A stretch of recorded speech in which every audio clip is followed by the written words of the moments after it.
हरिद्वार, वो पावन स्थली जहां से पवित्र गंगा हिमालय के द्वार से बहती हुई बाहर निकल मैदानी इलाकों में पहुंचती।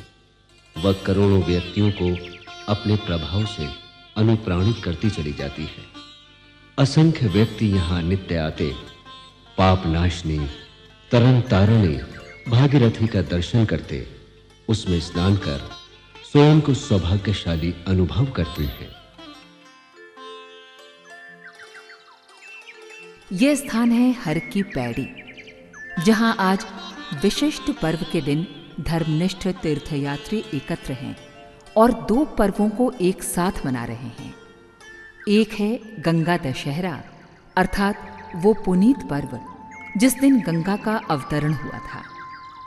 स्वर्ग से उतरकर गंगा प्रलयंकर महाकाल भगवान शिव की जटाओं से होती हुई धरित्र पर शुष्क आतप अंतःकरणों को अभिसिंचित करने बहती चली आई।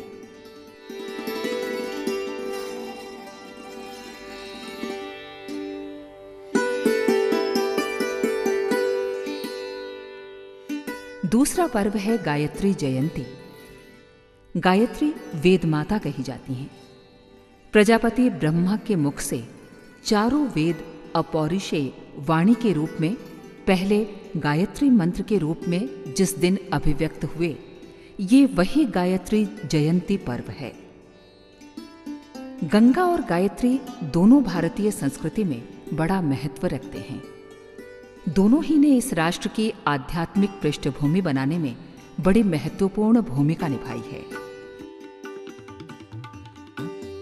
गायत्री मंत्र करोड़ों व्यक्तियों को सन्मार्ग पर चलने की आदिकाल से प्रेरणा देता आया है एवं भागीरथ के तप से अवतरित गंगा जन जन की गहन श्रद्धा की प्रतिमूर्ति है।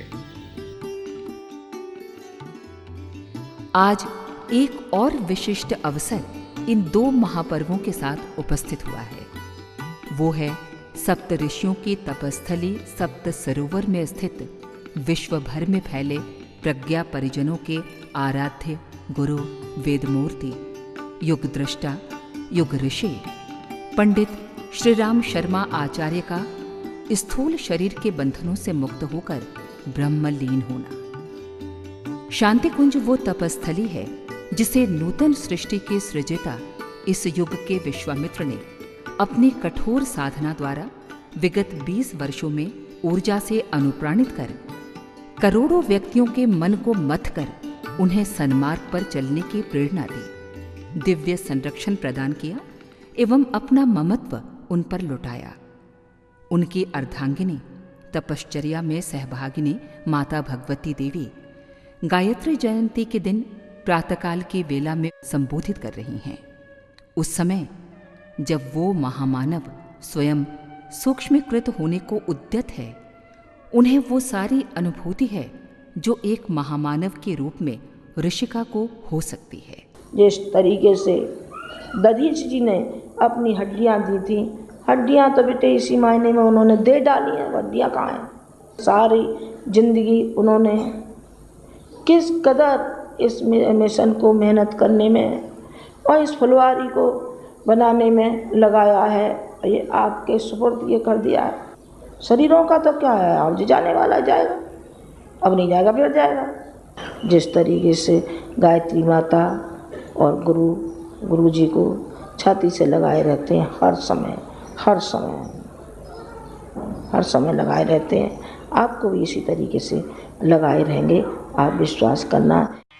पूज्य गुरुदेव की एकांत साधना में जाने से पूर्व वे दोनों साथ साथ आते, परिजनों को संबोधित करते और प्यार भरी मुस्कान बिखेरते जाते। जैसे माता जी और हम दो हैं, नहीं दो नहीं मालूम पड़ता है। अर्ध नारी नटेश्वर का की छवि एक देखी थी हमने कि जिसमें शंकर जी जो थे आधे शंकर जी थे और पार्वती जी आधे थे। हम और दो का वास्तव में इसी तरह का हो गया। हम दोनों में भिन्नता रह गई है, नहीं भिन्नता नहीं। हृदय में भिन्नता रह गई है, न वाणी में भिन्नता रह गई है, न मन में भिन्नता रह गई है, न कहीं भिन्नता रह गई है। गुरु जी से कभी आप मिल लें या प्रणाम कर लें तो आप ये मान लेना गुरु जी को प्रणाम कर लिया। माता जी को प्रणाम करना, गुरु जी को प्रणाम करना है। गुरु जी को प्रणाम करना, गायत्री माता को प्रणाम करना। एक सिद्धि आपको बता सकते हैं कि जब कभी आपको इस बात की इच्छा हो कि गुरु जी से संपर्क में लाना है, बात करनी है, कुछ हमसे कहना है, उनसे सलाह करना है, तो एक काम करना, 10 सांस लेना लंबी लंबी, और 10 सांस लेने के बाद में पेट खाली कर देना। पेट खाली करने से क्या हो जाएगा तो तुम्हें मालूम पड़ जाएगा कि हमारे पेट में जो कुछ था हमने निकाल दिया। सिर पर 10 बार हाथ कराना, ये मानना कि हमारे विचार जो थे वो सब चले गए। ये रविवार का दिन करा तो आप ज़्यादा अच्छा, रविवार दिन मुझे सौदा करा था। रविवार के दिन फिर ये कहना कि हमारे दिमाग में जो कुछ विचार आ रहे हैं हमारे गुरु जी के विचार आ रहे हैं, बस ये मान लेना। ये संपर्क का सबसे सस्ता टेलीफोन, इससे कोई सस्ता बन नहीं सकता। इसके हम आपकी सेवा करते रहेंगे और मुसीबत के वक्त में ख़ास तौर से करेंगे। आपको एक्सीडेंट हो जाए, भगवान न करे, साइकिल से, तो हम आपको छपाखाने पहुंचाएंगे कि अपना खाना खाएंगे नहीं, हम खाना फेंक देंगे, चाय फेंक देंगे और सबसे पहले आप कंधे पर रख करके अस्पताल पहुंचाएंगे और आपकी ठीक करेंगे। ये हमारा काम है। हम आपकी सेवा करना, आपकी सहायता करना, आपको ऊंचा उठाना, आपको आगे बढ़ाना, ये हमारा काम है और हम करते ही रहेंगे। जब से हमने संभाला है होश उस समय से किया है और आगे तक हमेशा ही करते रहेंगे। आपके लिए ये एक बात नहीं, ये हम आपको विश्वास दिलाए जाते हैं और यकीन दिलाए जाते हैं। गुरु जी से आपको लाभ ही मिलेगा। गुरु जी से कोई जोखिम नहीं है, गुरु जी से कोई जोखिम नहीं है आपको। गुरु जी से आपको लाभ ही लाभ है सारी जिंदगी भर। लेकिन आज परमहंस के साकार रूप आचार्य श्री नवनिर्माण के अपने हर कार्य में सहयोगिनी माँ शारदा की प्रतिमूर्ति माँ भगवती देवी को सारी शक्ति देकर महाप्रयाण कर चुके हैं। हर परिजन आज शोक विह्वल है, संतप्त है।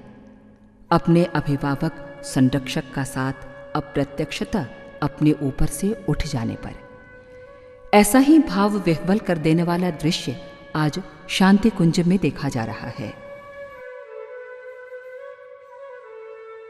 समाधि स्थल सजल श्रद्धा प्रखर प्रज्ञा नाम से जाने जाने वाले इन स्मारकों के सम्मुख गंगा की पावन धारा पर बने शांति कुंज में अपनी स्थूल काया को अग्निदेव को समर्पित करने का उन्हीं का निर्देश था। आचार्य श्री ने ये स्मारक आज से 8 वर्ष पूर्व स्वयं अपने मार्गदर्शन में तैयार करवाया था। यही स्मारक आज उनकी पुण्य स्थली बनने जा रहा है।